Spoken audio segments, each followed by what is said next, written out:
Cafecito para arrancar. Y si tú todavía no tienes el tuyo, te pido por favor, ahora mismo que te voy a dar tiempo, levántate, busca tu café, tu té, tu mate, lo que prefieras, para que no te pierdas todo lo que te voy a contar interesantísimo acerca de este cuarto episodio, en el que voy a hablar nada más y nada menos sobre la grandiosa idea que a mí se me ocurrió con mi primer emprendimiento formal de colocarle un nombre inventado. Y así fue como aprendí a vivir emprendiendo y no a emprender para vivir. Sí, señores. Y yo sé que a lo mejor tú, que estás escuchando y viendo este podcast, dirás, ¿qué pasó con los nombres inventados? El mío también es inventado. Bueno, en el primer episodio yo les había contado que yo había emprendido en varios rubros, pero formalmente mi primer emprendimiento así formal fue en el mundo de las mascotas, como peluquera canina, pet groomer, estilista canina. Y cuando decidí independizarme, decir, bueno, ahora a partir de ahora yo empiezo a trabajar yo sola contra el mundo, a mí se me ocurrió ponerle a mi proyecto, mi primer emprendimiento, la mezcla de mis tres mascotas, o sea, los nombres de mis tres mascotas, como nadie me dijo que yo no podía hacer esto. Pero no te preocupes, yo sé que ahora mismo, o sea, lo entiendo, ok, no tuve, acepto que no tuve esa persona que me lo dijera, pero tú sí tienes a esa persona. Hoy en este episodio te voy a contar por qué no puedes colocarle a tu proyecto un nombre personal, un nombre inventado, que quizás significa algo muy importante para ti, pero que a lo largo del tiempo esto puede ser completamente perjudicial para tu marca, para tu emprendimiento, para tu proyecto. Voy a agarrar aire para comenzar. Bueno, así es, Belusa Pets, mi primer emprendimiento, era la mezcla de Venus, Luna y Sabana, mis tres mascotas de ese momento. Nadie entendía qué significaba, solamente yo, por supuesto, porque me lo inventé. Y probablemente, si tú tienes un proyecto en marcha, ahora dirás, ¿qué pasó? El mío también tiene un nombre inventado, no te preocupes. Estamos a tiempo de todo. Para eso existen los rebranding y para eso la gente también puede replantearse cambiar el nombre. Seguramente es algo que te vas a replantear al final de este episodio y que ahora mismo tendrás el motivo perfecto para quedarte y escuchar todo lo que te voy a contar. Primero, obviamente, te voy a contar cómo fue mi experiencia y después, al final de este episodio, te voy a contar un par de cositas de cómo puedes solucionarlo, si es que realmente este es tu problema. Compartes tu problema conmigo. Bueno, esto no me pasó una vez, me pasó varias veces, con varios proyectos, no míos específicamente, pero sí con proyectos que intenté hacer en alianza e inclusive asesorando y orientando a las primeras personas que estaban a mi alrededor y que quisieron emprender por primera vez. Pero bueno, en ese momento yo no era mentora de emprendedoras, no era diseñadora, no era nada de a lo que me dedico hoy en día, así que simplemente lo que yo pudiera decir era una cuestión de gustos y colores. Ay, sí, suena bonito, es cuchi, es tierno y hasta ahí. Pero ahora, propósito, ninguno. Estrategia, menos que menos. Así que bueno, obviamente los golpes de la vida, la experiencia, me llevaron también, por supuesto, y por algo, ahora mismo soy una diseñadora de marcas, me llevaron a estudiar y a entender mucho el porqué, de dónde nacen los nombres más estratégicos hoy en día. ¿Y por qué digo hoy en día? Porque vamos a remontarnos primero al pasado. Porque yo sé que seguramente se estarán preguntando, bueno, a ver, si hay muchísimas marcas famosas, muy reconocidas, que utilizaron también nombres inventados o siglas de cosas que solamente ellos sabrán. No vamos a entrar en comparación con las marcas antiguas ya posicionadas y conocidas a nivel mundial, internacional, porque en ese momento, cuando esas marcas tuvieron que hacer un branding por primera vez, elegir un nombre por primera vez, poner una marca por primera vez en general, las personas pensaban de una manera específica, tenían gustos distintos, quizás inclinaciones distintas a las que hoy en día las personas del siglo XXI tienen. Y estoy generalizando un poco, pero esto va hasta muchísimo más específicamente hablando porque depende muchísimo del tipo de cliente, el cliente de qué marca, de qué proyecto, cómo piensa, qué siente, cuáles son sus gustos, sus inclinaciones.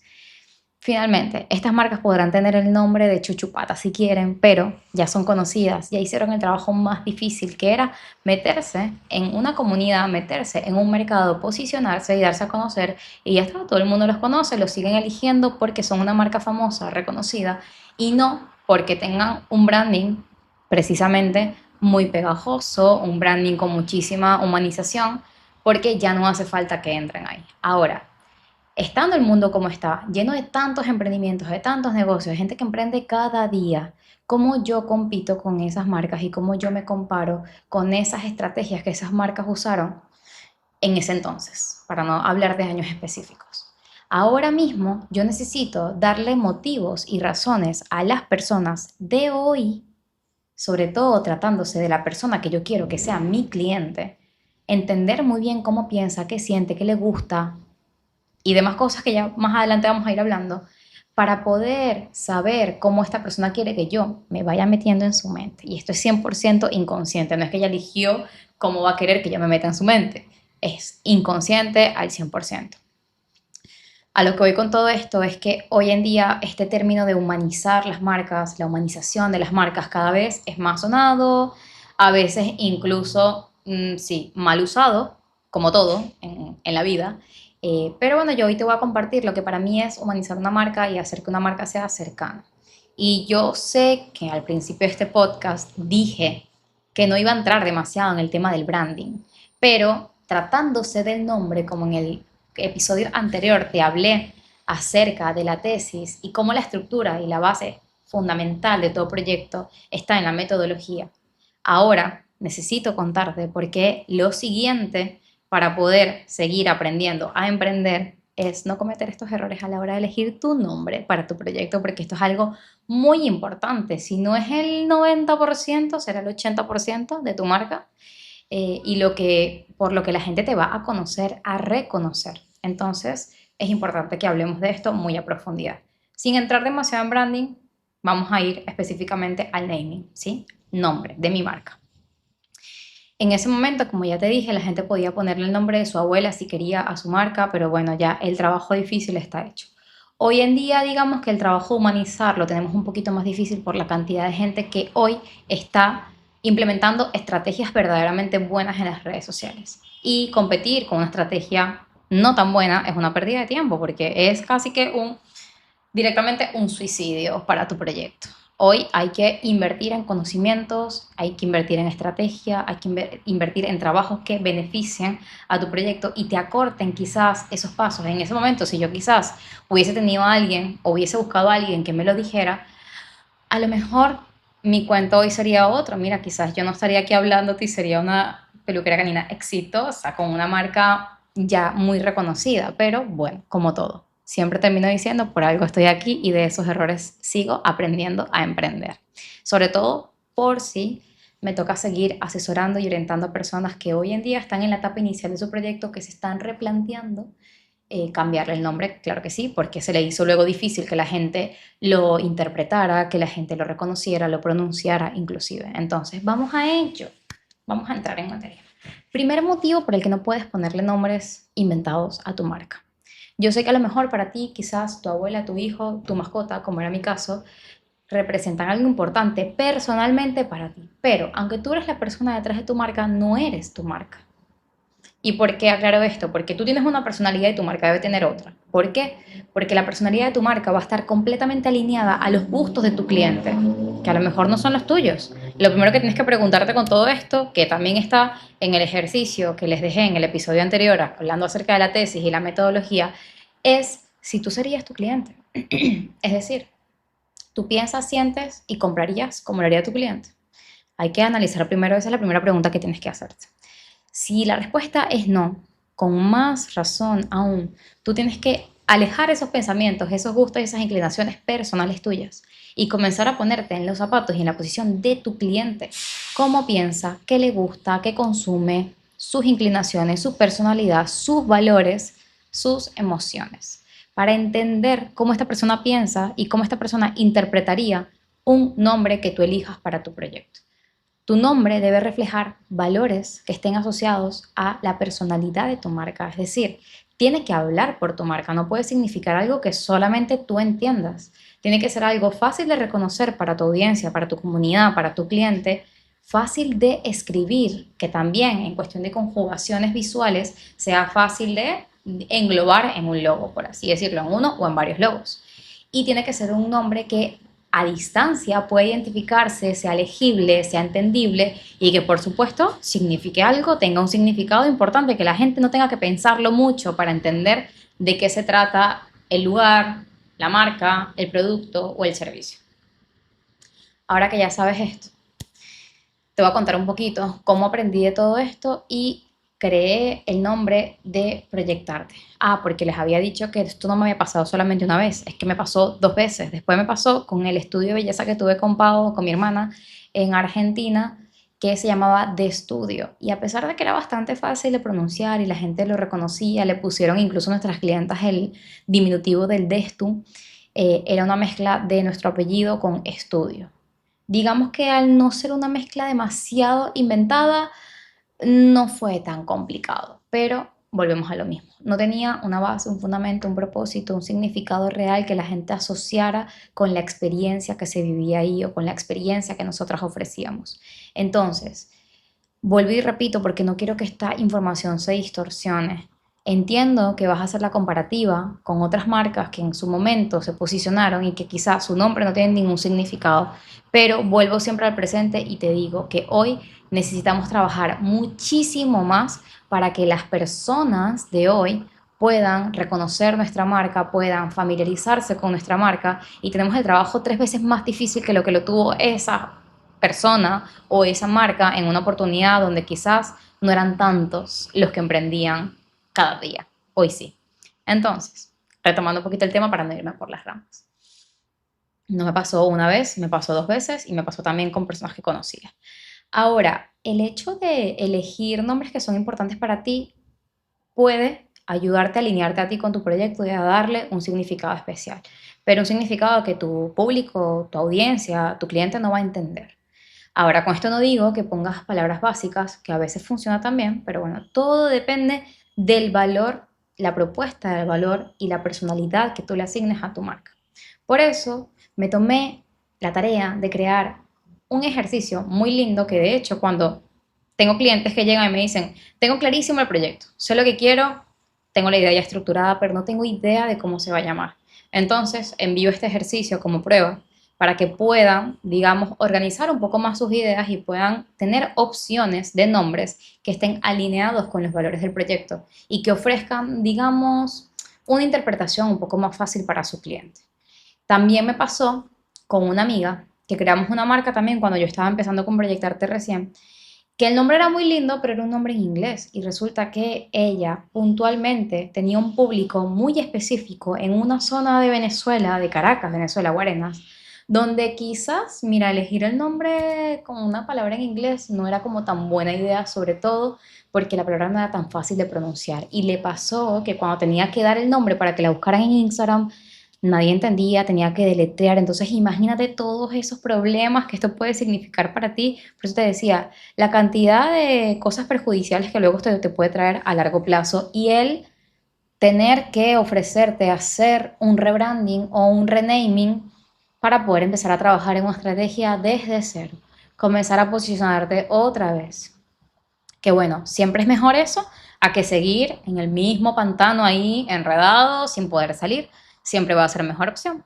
Pero bueno, hoy, si tu caso es que todavía no has empezado con el proyecto, estás dándole vuelta al nombre, llegaste en el momento perfecto, no vas a tener que pasar por todo esto, pero si tu caso es que tienes que cambiarle el nombre, no te preocupes, no serás ni la primera ni la última persona o emprendedor en hacerlo y te aseguro que será mil veces mejor que seguir con los mismos problemas que te sugiere tener un nombre inventado. Ahora sí, te voy a contar un poquito cómo nació la idea de proyectarte y por qué aprendí de esto para seguir emprendiendo y lo apliqué en este emprendimiento que todavía hoy, después de casi 4 años, sigue aquí en marcha.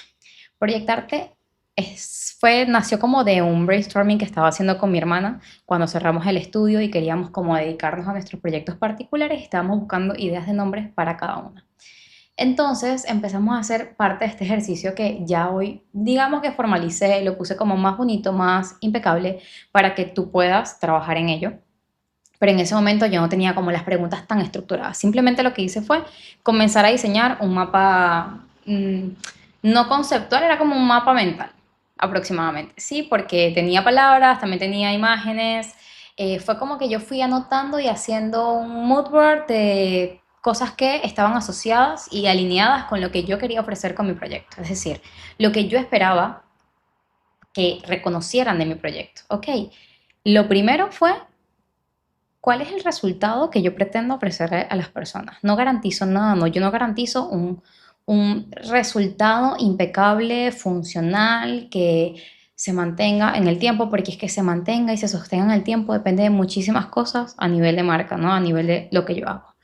Esto depende de mí y depende de mi cliente. Como no puedo garantizar nada, yo lo único que puedo hacer es garantizar que van a contar con mi apoyo, con mi orientación, con mi acompañamiento a lo largo de todo lo que es el proceso de marca. Pero ¿qué pasa? Que no se queda solamente en marca, sino una vez que es mi propuesta de valor, es lo que yo ofrezco como diferente a nivel de branding y en comparación a otros diseñadores es el hecho de que no te voy a dejar solo. Después de que ya tengas tu marca, yo necesito asegurarme que la proyección de esa marca va a ser adecuada o por lo menos prolija. Es decir, que cuando ya tú tengas tu logo, tú tengas tu manual de marca, tengas todos tus elementos y recursos gráficos, tú vas a hacer un uso correcto de esto para poder proyectar un mensaje coherente.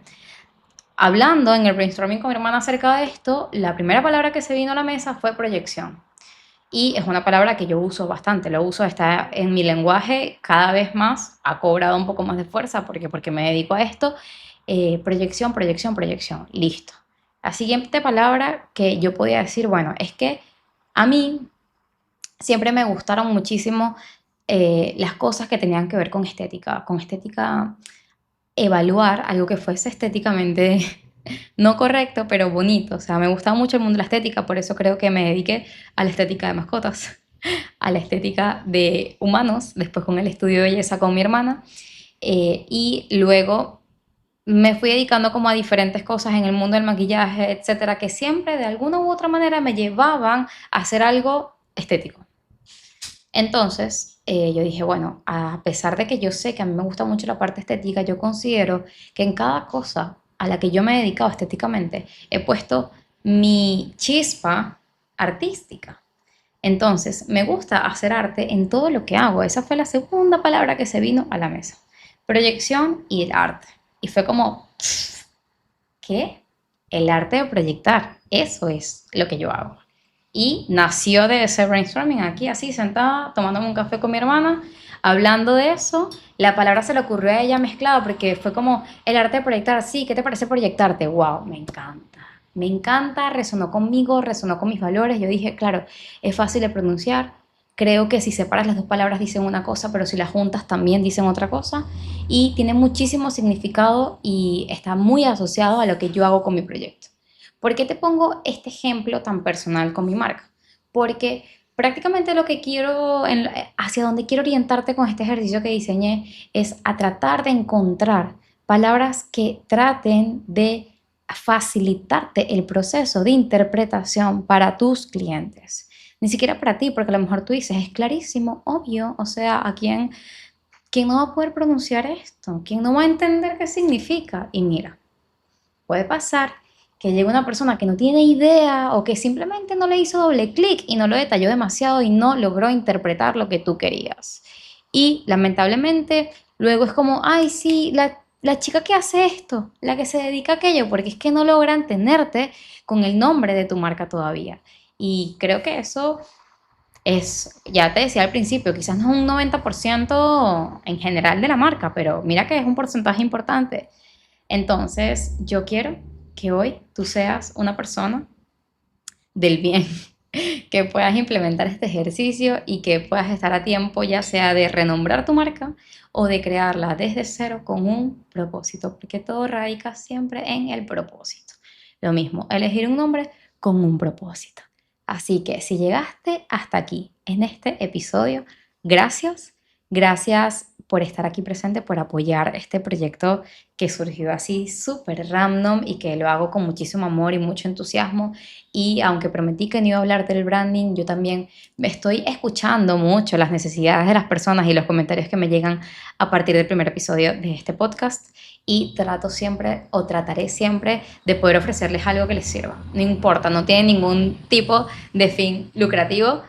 Simplemente quiero ayudarlos a que sigan aprendiendo a emprender y contándoles obviamente algunos errores que yo cometí, como ya lo dije en el principio del podcast, que me ayudaron a seguir aprendiendo en este camino y un camino en el que quiero seguir aprendiendo contigo también, con ustedes. Así que ya sabes, En el episodio anterior te conté acerca de la tesis y cómo la metodología fue tan importante a la hora de formar proyectos para mí.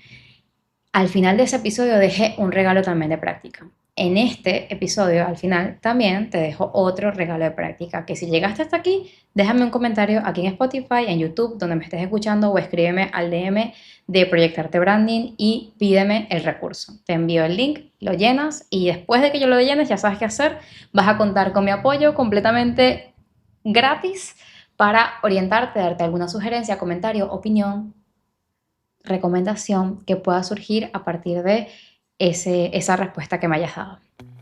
Así que muchas gracias por llegar hasta aquí, por escuchar este podcast y nos vemos en el 5º episodio. Y así fue como aprendí a vivir emprendiendo y no a emprender para vivir.